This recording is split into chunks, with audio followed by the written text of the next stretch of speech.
Pasta পছন্দ করে না এমন কেউ নেই, বাচ্চা থেকে বড় সবাই খুবই পছন্দ করে। তাও যদি আবার চিকেন চিজি পাস্তা হয়, খেতে অসম্ভব মজা, বানানো সহজ, ঘরোয়া কিছু উপকরণ দিয়ে ঝটপট রেস্টুরেন্ট স্টাইলের মতো বাসায় উপকরণ থাকা ও দিয়ে আপনারা যে কোনো সময় এটা বানিয়ে নিতে পারবেন।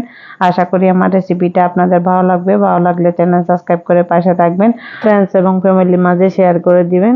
তো চলুন রেসিপিটা শুরু করে, তাহলে বাসায় আপনারা ঝটপট জলদি বানিয়ে নিতে পারবেন আর বাচ্চাদেরও খেতে দিবেন। সবাই আপনার প্রশংসা কুড়াবে যে এত মজা হয়েছিল। তো চলুন প্রথমে আমরা পাস্তাটা সিদ্ধ করার জন্য একটা চুলায় প্যান বসিয়ে এখানে দিয়ে দিচ্ছি পানি। পানিটা বলক উঠে আসছে, তারপর দিয়ে দিচ্ছি লবণ আর 1 টেবিল চামচ দিয়েছি তেল, এটা ঝরঝরে থাকার জন্য। পাস্তার মধ্যে অনেক কাঁটালো থাকে, তো এটা প্রায় 8 থেকে 10 মিনিট সময় লাগে পাস্তাটা সিদ্ধ হতে। তো আমার এতটুকু সময় লেগেছে, এটা আমি ঠান্ডা হতে দিয়েছি। তো তার মধ্যে 1 টেবিল চামচ বাটার দিয়েছি, তার বাটারের মধ্যে এবার পুড়ে যাবে এই জন্য লোতে রেখেছি।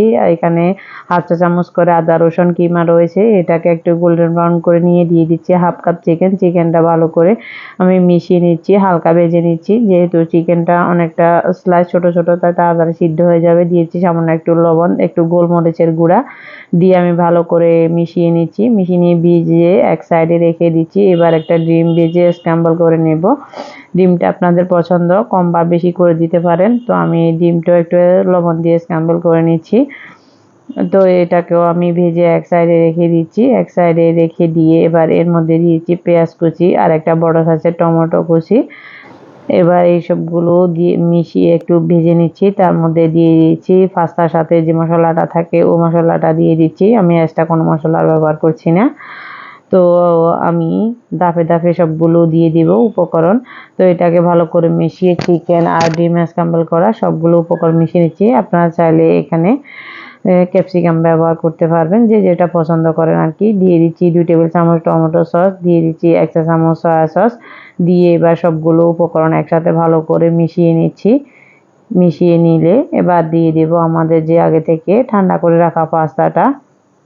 তো পাস্তাটা দিয়ে আমি এবার ভালো করে মিশিয়ে নিচ্ছি। আমি 3 ধরনের পাস্তা নিয়েছি, মিশিয়ে দিয়েছি। আপনারা আপনাদের ইচ্ছে মতো যে কোনো একটা নিলেও হবে। তো এবার পাস্তাগুলো মিশানোর পর যেহেতু আমি পরিমাণ করে অল্প অল্প করে দিয়েছি, তাই আমি আরও কিছুটা গোলমরিচের গুঁড়া দিয়ে দিয়েছি। সাথে 2 টেবিল চামচ গুঁড়া দুধ, 1/2 টেবিল চামচের মতো চিনি দিয়েছি। তারপর দিয়ে দিয়েছি একটু ফিশ সস, যেটা খেতেও অসম্ভব ভালো লাগে পাস্তার মধ্যে। তো আপনারা চাইলে স্কিপ করতে পারবেন, আমার কাছে ভালো লাগে তাই আমি দিয়েছি। তো এবার উল্টিয়ে পাল্টে ভালো করে মিশিয়ে নিচ্ছি। এবার দিয়ে দিচ্ছি মজারেলা চিজ, আমি এখানে 1/2 কাপের মতো ব্যবহার করেছি গ্রেট করে। তো এটাকে আমি ভালো করে মিশিয়ে নিলে আমাদের পাস্তাটা রেডি। ঝটপট ঘরোয়া স্টাইলে হয়ে গেল আমাদের পাস্তা রেডি। এবার পরিবেশনের পালা, যে যেরকমভাবে পছন্দ করেন পরিবেশনটা করে নেবেন। তো উপরে একটু তিল ছিটিয়ে দিচ্ছি আর একটা প্লেটে সার্ভ করে নিচ্ছি। দেখুন অনেকটা ঝরঝরে হয়েছে আর দেখতে যেমন লোভনীয় লাগছে আর খেতে অসম্ভব মজা হয়েছিল। তো আমি তারপরে দেখা সৌন্দর্যের জন্য একটু সাজিয়ে নিচ্ছি, দিয়ে দিচ্ছি একটু টমেটো সস, তারপরে দিয়ে দিচ্ছি মোজারেলা চিজ, একটু সাদা তিল।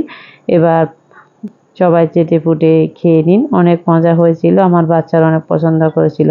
তো আশা করি রেসিপিটা যদি কোথাও একটু ভালো লেগে থাকে তাহলে প্লিজ চ্যানেলটি সাবস্ক্রাইব করে পাশে থাকবেন আর আমার জন্য দোয়া করবেন। ভালো থাকুন, সুস্থ থাকুন। আজ এ পর্যন্ত, দেখা হবে অন্য কোনো রেসিপি নিয়ে। আল্লাহ হাফেজ।